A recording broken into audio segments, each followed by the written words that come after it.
Hola a todos, hoy vamos a sumergirnos en una de las endocrinopatías más frecuentes y a la vez más complejas de la clínica diaria, el hiperadrenocorticismo canino, que todos conocemos como enfermedad de Cushing. Para abordar esta enfermedad de una forma lógica y ordenada, vamos a seguir una ruta de 6 pasos. Primero, entenderemos la raíz del problema, por qué se rompe el eje hormonal.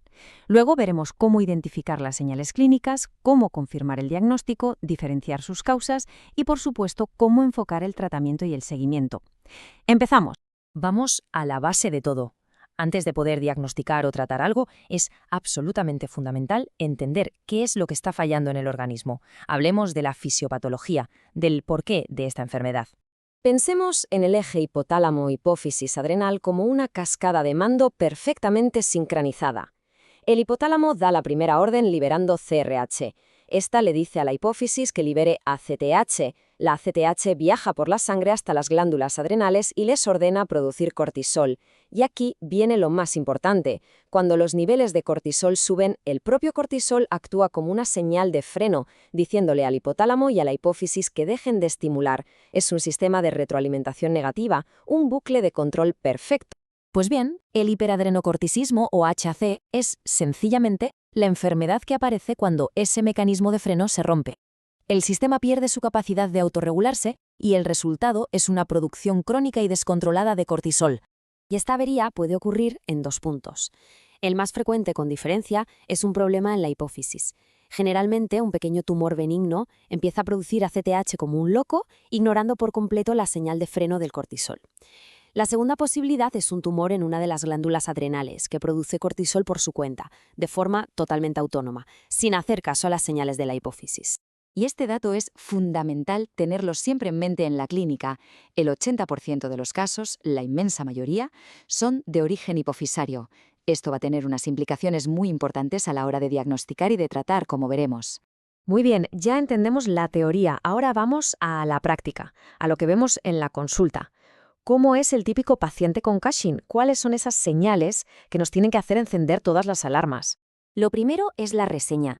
El Cushing es una enfermedad de perros de edad media a avanzada. Es extremadamente raro verlo en un perro joven. Nuestra sospecha tiene que empezar a subir cuando tenemos delante un paciente que ronda los 8, 10, 11 años. El cuadro clínico es un clásico. El propietario nos cuenta la historia del libro. Bebe y orina una barbaridad. Tiene un hambre que no es normal. Jadea todo el tiempo, incluso por la noche. Y cuando lo exploramos vemos esa alopecia simétrica en los flancos que no le pica, ese abdomen péndulo tan característico por la debilidad de los músculos abdominales. A menudo también detectamos hipertensión y una atrofia muscular generalizada. Parece que están gordos, pero en realidad han perdido mucha masa muscular. Y luego tenemos este signo dermatológico. No es el más frecuente, pero si aparece es casi diagnóstico. La calcinosis cutis. Son unas placas duras de calcio depositado en la piel que además no tienen tratamiento médico, hay que quitarlas con cirugía. Si vemos esto, la sospecha de Cushing debe ser máxima. Y un punto vital que a veces se nos olvida, el exceso de cortisol crónico genera un estado de hipercoagulabilidad. Esto convierte a estos pacientes en candidatos de alto riesgo para sufrir tromboembolismos, una complicación gravísima y a menudo mortal que tenemos que anticipar. Bien, tenemos una sospecha clínica muy fuerte. Ahora toca el siguiente paso, confirmarla con pruebas objetivas. Entramos de lleno en la fase diagnóstica. La pregunta es clara. ¿Qué herramientas tenemos para pasar de una sospecha a una certeza diagnóstica? Incluso antes de las pruebas hormonales específicas, la analítica rutinaria ya nos da muchísimas pistas. Es prácticamente una constante encontrar la fosfatasa alcalina marcadamente elevada. En el análisis de orina veremos una densidad muy baja, por debajo de 1020, lo que nos confirma la poliuria. Y en el hemograma, el típico leucograma de estrés, neutrofilia, linfopenia. Todo esto son piezas que encajan y refuerzan nuestro diagnóstico presuntivo. Pero la prueba confirmatoria por excelencia, el gold standard, es el test de supresión con dosis bajas de dexametasona. Su protocolo es muy estricto y hay que seguirlo al pie de la letra. Se toma una muestra basal de cortisol, se inyecta la dexametasona por vía intravenosa y se toman nuevas muestras a las 4 y a las 8 horas posinyección. La interpretación se centra en el resultado de las 8 horas. Si el cortisol está por encima de 1,4, se confirma el hiperadrenocorticismo. El freno no funciona. Y para intentar diferenciar el origen, miramos la muestra de las 4 horas. Si a las 4 horas hay una supresión, pero a las 8 horas escapa y vuelve a subir, ese patrón en B es muy sugestivo de un origen hipofisario. Si por el contrario no hay supresión en ningún momento, ni a las 4 ni a las 8, la línea se mantiene plana y eso nos hace pensar más en un origen adrenal, un tumor que no responde a nada. Y esa diferenciación entre hipófisis y adrenal no es un mero ejercicio académico, es crucial, porque el pronóstico y las opciones de tratamiento, como por ejemplo la cirugía, dependen directamente del origen del problema.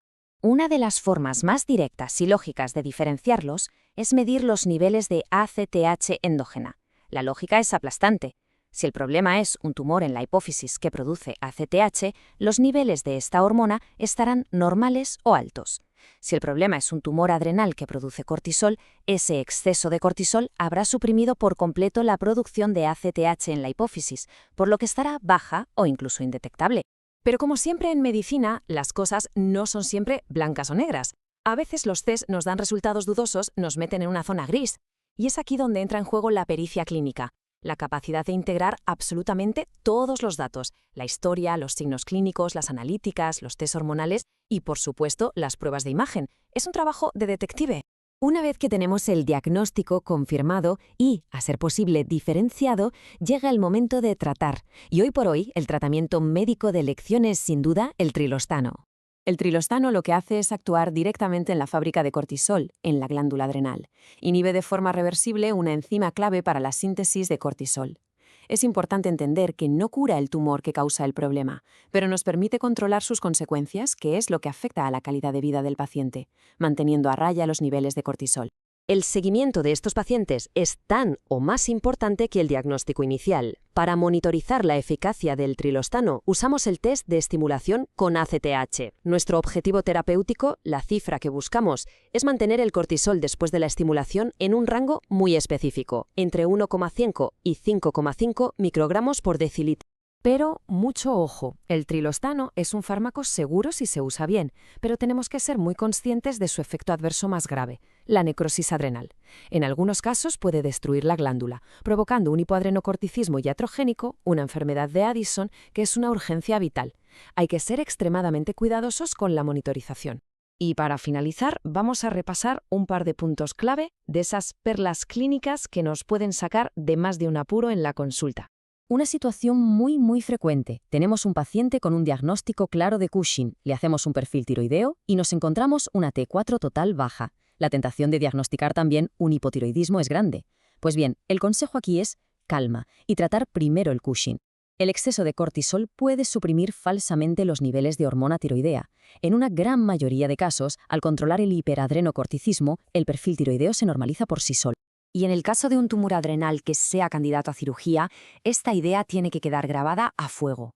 La cirugía nunca es el primer paso. Es absolutamente imperativo estabilizar al paciente con trilostano durante un mínimo de 4 semanas antes de entrar a quirófano. Esto reduce drásticamente el altísimo riesgo de complicaciones anestésicas y sobre todo tromboembólicas. Como hemos visto, el hiperadrenocorticismo es un desafío diagnóstico y terapéutico. Es una enfermedad de matices. Pero si comprendemos bien su fisiopatología, reconocemos sus señales y utilizamos las herramientas que tenemos de forma metódica, podemos gestionarlo con mucho éxito y mejorar enormemente la calidad de vida de estos pacientes. Así que, la próxima vez que entre por la puerta ese perro mayor que bebe mucho, come mucho y jadea, la pregunta es, ¿cuál será nuestro primer paso?